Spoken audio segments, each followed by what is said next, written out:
Hello everyone, निरेक्लो academy में आप सभी का स्वागत है।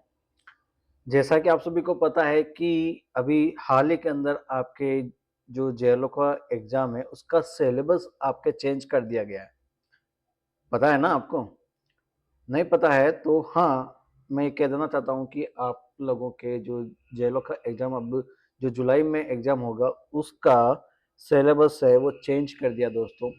और उसमें BNSS 2023 भी ऐड कर दी गई है, CPC को हटा दिया गया है। ठीक है, तो BNSS के 2023 के मोस्ट इम्पोर्टेंट जो गवर्नमेंट पर्पस के लिए, जो ऑफिस वर्क के लिए जो यूज आने वाले जो क्वेश्चन हैं, ठीक है, मेंस एग्जाम के लिए, ठीक है, वो हम अभी इस एक छोटे से वीडियो के अंदर डिस्कस करेंगे।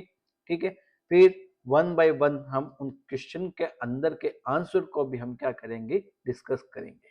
ठीक है, तो आप सभी दोस्तों से यही कहना चाहूंगा कि इस वीडियो को शुरू से अंत तक देखें और इन क्वेश्चन के आंसर को भी जानने का, प्रैक्टिस करने का और याद करने का अपनी तैयारी है वो शुरू कर दीजिएगा। ठीक है, चलिए, तो हम पहले चर्चा कर लेते हैं कि मोस्ट इंपोर्टेंट क्वेश्चन कौन कौन से होंगे। ठीक है, जो BNSS 2023 के जो निरेक्लो एकेडमी के द्वारा आपके लिए तैयार किया गया है दोस्तों।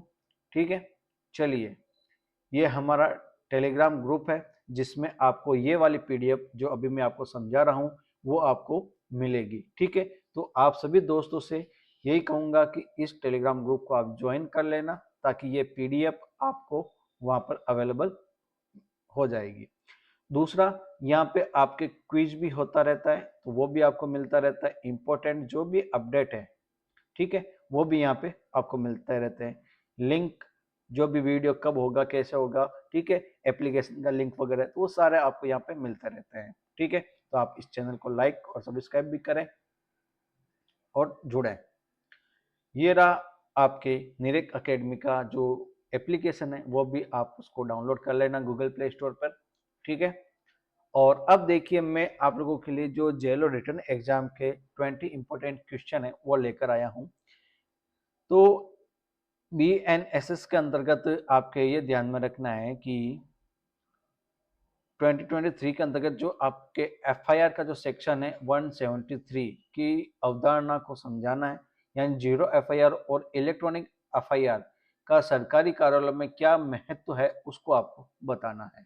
ठीक है, ऐसा नहीं है मैंने अभी आपको क्वेश्चन बताए, इनके मैं क्वेश्चन के आंसर भी आपको बताऊंगा कि किस पॉइंट ऑफ व्यू से लिखें कि आपके JDA का जेएलओ का एग्जाम है वो आप पास कर पाओ। ठीक है, वो भी मैं आपको बताऊंगा दोस्तों। फिर अरेस्ट से संबंधित यानी गिरफ्तार से संबंधित प्रावधानों को BNSS 2023 के अंतर्गत समझाइए। ठीक है, DK बासु की जो गाइडलाइन है उसका भी आपको उल्लेख करना है साथ में। अगर स्पष्ट रूप से क्वेश्चन में ये कह दे कि उस केस के संबंधित आपको जिक्र करना है तो आप आराम से करिएगा। अदरवाइज आप क्या करें कि उसके कंटेंट, यानी कह सकते हैं कि सेक्शन का जो अंदर की बातें हैं वो, प्लस उसका गवर्नमेंट पर्पज से किस प्रकार से हम उस सेक्शन को यूज करेंगे वो बात लिखनी है और एक केस लिखना है। ठीक है, केस पूछा जाए तभी लिखना है, अदरवाइज आपको नहीं लिखना है। ठीक है, फिर आपके मजिस्ट्रेट की जांच आदेश देने की शक्ति को समझाना है। गवर्नमेंट कंप्लेंट्स में इसका किस प्रकार से उपयोग होता है उसको आपको बताना है। ठीक है, BNS 2023 के अंतर्गत इन्वेस्टिगेशन की जो प्रक्रिया है उसको आपको बताना होगा, जो कि पुलिस की शक्तियों की पावर और लिमिटेशन उनको आपको लिखना है। ठीक है, चार्जशीट और क्लोजर रिपोर्ट में क्या डिफरेंस है या अंतर है उसको आपको समझाना है और सरकारी अभियोजन में इनका महत्व भी आपको स्पष्ट करना है। फिर प्रिवेंटिव एक्शन की अवधारणा को समझाना है। लॉ एंड ऑर्डर जो कंट्रोल में इसकी भूमिका भी आपको बतानी है। ठीक है, फिर आता है आपके समन और वारंट की प्रक्रिया को समझाना है और गवर्नमेंट ऑफिस में सर्विस ऑफ समन कैसे होती है उसके बारे में आपको कुछ पॉइंट लिखने होंगे।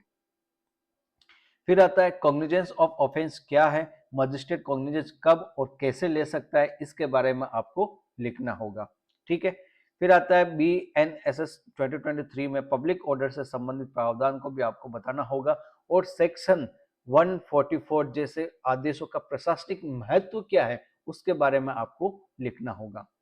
BNS 2020 maintenance of wife, children और पेरेंट्स के प्रावधान को लिखना है और सोशल वेलफेयर पर्सपेक्टिव को भी आपको समझाना कि इनकी किस प्रकार से वेलफेयर पर्सपेक्टिव होगा उसको समझाना है।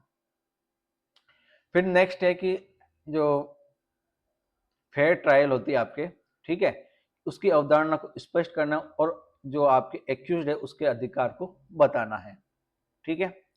उसके बाद में एक सेकेंड, ये लीजिए, कुछ जूमिंग ज़्यादा ही हो गया है ना, ये लीजिए, ठीक है, अब आपको प्रॉपर दिखाई दे रहा होगा। चलिए नेक्स्ट देखिए, कंपाउंडिंग ऑफ ऑफेंस क्या होता है, गवर्नमेंट केस में इसकी सीमाएं बतानी है, ठीक है। फिर BNS 2023 में लिमिटेशन से संबंधित प्रावधान को समझाना है, सरकारी मुकदमे में देरी कैसे जस्टिफाई कैसे होता है उसको स्पष्ट करना है।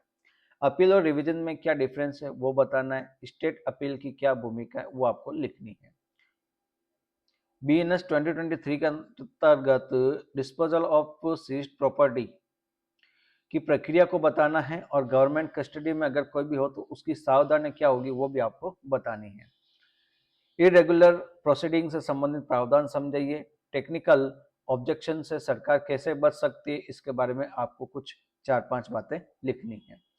फिर क्वेश्चन नंबर 17, BNS 2020 में रोल ऑफ पब्लिक प्रोसिक्यूटर का वर्णन आपको करना है और गवर्नमेंट लिटिगेशन में उसकी क्या भूमिका रहती है वो भी आपको बतानी है।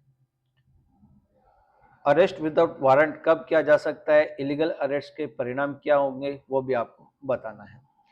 विक्टिम के राइट्स क्या होंगे संक्षिप्त में टिप्पणी लिखिए और कंपनसेशन और पार्टिसिपेशन के बारे में बताना है।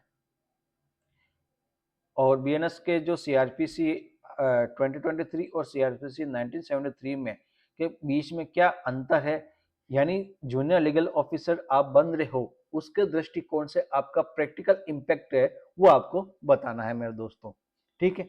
तो ये कुछ 20 क्वेश्चन है वो मैं आप लोगों के बीच में लेकर आया हूं दोस्तों, और इन सभी के क्वेश्चन को आप टेंशन मत लीजिएगा, इसी चैनल पर आपको 1 to 1 में कवर करवाऊंगा, ठीक है। तो आप बने रहिएगा मेरे साथ में। और ये हमारा टेलीग्राम एप्लीकेशन है। इस एप्लीकेशन को आप डाउनलोड जरूर करना गूगल प्ले स्टोर पर। यहाँ पे JLO की, APO की, LLB की, UGC नेट, JRF की लो सब्जेक्ट के अंदर सारी तैयारी करवाई जाती है और टेस्ट सीरीज भी अवेलेबल होती है, ठीक है। तो आपको ये करना है और कोई भी डाउट हो तो आप कमेंट बॉक्स में जरूर लिखिएगा, ठीक है। चलिए आज के लिए इतना ही। इन सभी के क्वेश्चन में 1 by 1 नेक्स्ट सेशन में आपको करवाऊंगा, ठीक है। चलिए कोई भी डाउट हो, कोई भी बात हो तो आप कमेंट बॉक्स में जरूर लिखना मेरे दोस्तों, ठीक है। चलिए, थैंक यू सो मच।